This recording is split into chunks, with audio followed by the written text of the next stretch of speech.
I absolutely love the draw that Oregon basketball got going into this NCAA tournament.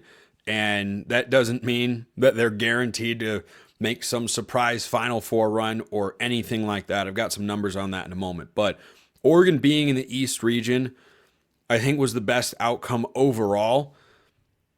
The Midwest region wouldn't have been bad, but Houston's in there. I think Houston's really good. They're probably my national champion pick right now.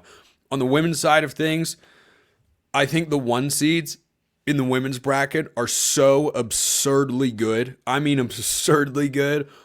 I don't think anything matters.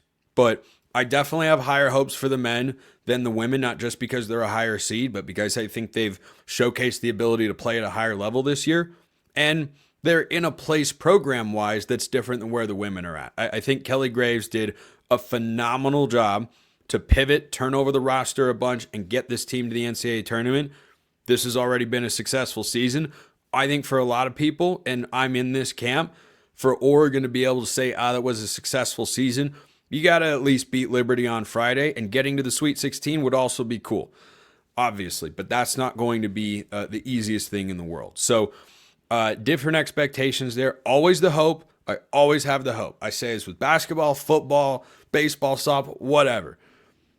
I might not always have the expectation. Like football, I don't expect them to be as good as 2024. I still have the hope that they will be even better, always and forever. But for Dana Altman's squad, I think they get a pretty good draw here. So Liberty is the 12 seed that they are playing on Friday. And amongst the 12 seeds, Oregon's been projected as a 5 for a very long time.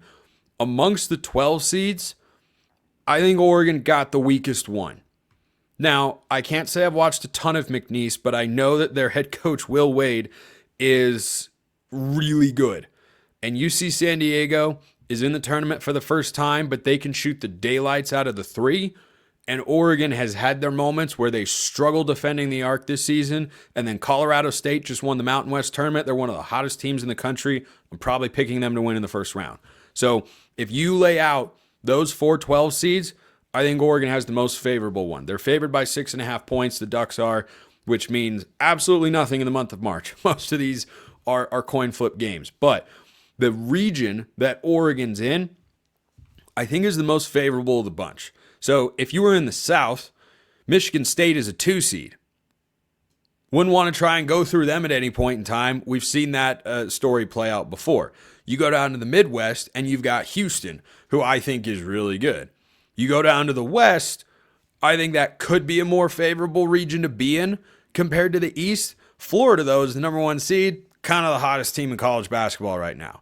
So Duke is the 1 seed in Oregon's region, and Duke is really good. They also played in the weakest conference of any of the 1 seeds. You have 2 SEC teams, Florida and Auburn, Houston in the Big 12, Duke in the ACC. Still, the Blue Devils have been great, but the other reason that it could potentially, maybe, possibly work out, he's expected to come back at some point in the tournament. Cooper Flagg, the future number 1 overall pick, future Trailblazer, I'm speaking it into existence. Cooper Flagg injured his ankle in the ACC tournament. He's probably not going to play in the first round against American or Mount St. Mary's because it's a 1-16 game. Duke doesn't need that. But if he re-aggravates that injury, yeah, Duke is still good, but they are not as scary. They cannot be as scary. I know they played well in the tournament, but at some point, not having your best player who averages like 19 points, 8 rebounds, and 3 assists a game, that's got to come back to bite you. At some point, I don't know when, but at some point, I would rather play Duke without Cooper Flagg than any of the other 1 seeds in a potential Sweet 16 matchup. But I'm getting ahead of myself again because Oregon has to face Liberty on Friday in Seattle, get up to Seattle, make that a home game for the Ducks. Liberty has to go all the way across the country. If they win that game, they'll take on the winner of Arizona and Akron. Now, the interesting thing is that Arizona-Akron is a trendy upset pick. I am not there. They still have Caleb Love. I think Tommy Lloyd is a good coach. Just because they haven't made a run to the Final Four since Tommy Lloyd got there doesn't mean that they aren't still a really good team. Now, Wildcats are favored in that game by 13.5. Oregon's favored against Liberty by 6.5. So when I was talking about, I'd like to be a 4 seed compared to being a 5 seed. That's the difference you're talking about. Still, I feel good about Oregon's chances here because this is Oregon, that is the best team Liberty has played this year by far. They do not have a quad 1 game. Not a quad 1 win. They haven't played a quad 1 game this season. When you go to the preview, which is something I have been looking over for every team in this tournament for a while over the last couple of days. I haven't fully filled out my bracket yet. We are going to do a Locked On Ducks bracket pool. Winner gets a shout out here on the show. I don't know if there's anything else I could provide. If there is, I'll try to think of it. But if you want to join that pool, just hit me up on Twitter, or if you're an insider, shoot me a message or anything like that. So the best team probably that Liberty beat this year was Kansas State on the road. They did beat McNeese, who's a tournament team. They're a 12 seed down in the Midwest region, but Kansas State was not a good team, but they were in the Big 12, so that's not nothing because that's a really good conference. They also played FAU. That's not what they were when they went to the Final Four, but they lost that game all the way back in November.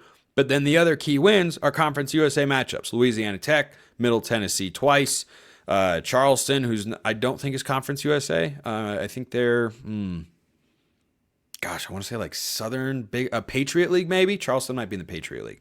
Anyway, so Liberty, much like when they played Oregon football a couple of years ago, hasn't played a team like Oregon this year. So, yeah, I feel pretty good about where Oregon's at. And do I think Arizona is the most dangerous 4 seed that's out there? I don't.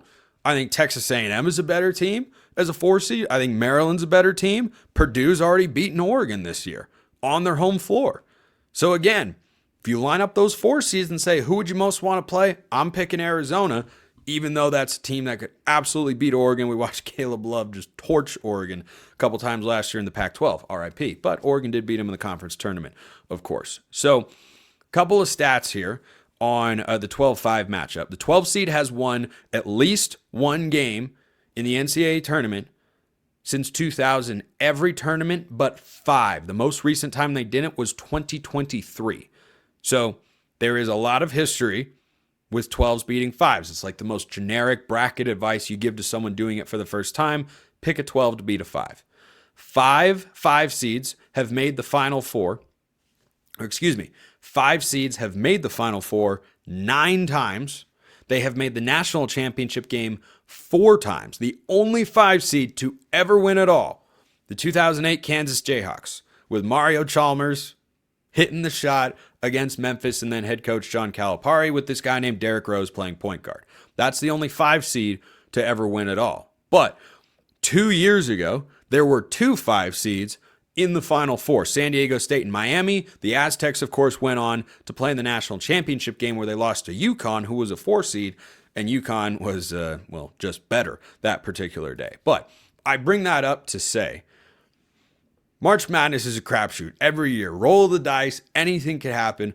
But this is the sort of position I expect Oregon to be in year out. And I'll continue talking about this throughout the week in the lead up to the game, but there is no reason why Oregon couldn't go on a heater and make a run, or at least get to the second weekend, which would be really exciting. That's kind of where I'd like them to get. And then I'd say, boy, that was a great season, because then you built on what they did a season ago. You go into the offseason, figure out how you're going to reload, because there are going to be a lot of guys that won't be on the team next year. No TJ Bamba, no Brandon Angel. Bam Tracy's probably back. We haven't heard on Nate Biddle. I don't know what Jackson Shellstad's thinking with the NBA. I really hope he comes back, of course. So there could be some serious roster vacancies. There could also be a really good core going into next season. But I like the Liberty matchup. We'll dive more into them as the week goes on. But I think Oregon's in a good spot. Losing to a 2 seed in Michigan State in a de facto road game, second game of back-to-back. As I talked about yesterday, no shame in that whatsoever. I don't hold that against them or get worried about, oh man, are they trying to... No, this is still a team that has won 8 of their last 9 games, including a road victory against Wisconsin, who's a 3 seed in this East region. The 2 seed is Alabama, the 3 seed's Wisconsin, the 4 seed's Arizona, the 5 seed's Oregon, the 6 seed is BYU, the 7 seed is St. Mary's. They are not a threat in the tournament. The 8 seed's Mississippi State, 9 Baylor, I am doing this from memory. I've looked at the bracket so much at this point. I'm a sicko with this stuff, man. An absolute sicko. The 10 seed is Vanderbilt. The 11 seed is VCU. 12, obviously, Liberty. 13, Akron. 14 is Montana. 16 is the winner of Mount St. Mary's and American. 15, I will admit, I forgot who Alabama plays. Robert Morris. Robert Morris. So, go Robert Morris, I guess. Pull an upset. But Oregon's got to focus on win this game. I'm not going to say. I had a thought about a stat. I'm not going to say it. So we'll just end on all of that. Positivity. Overall, I feel good. Let me know your thoughts below. Appreciate everyone listening. I will see you next time. Until then, hope you have a wonderful rest of your day, and go Ducks.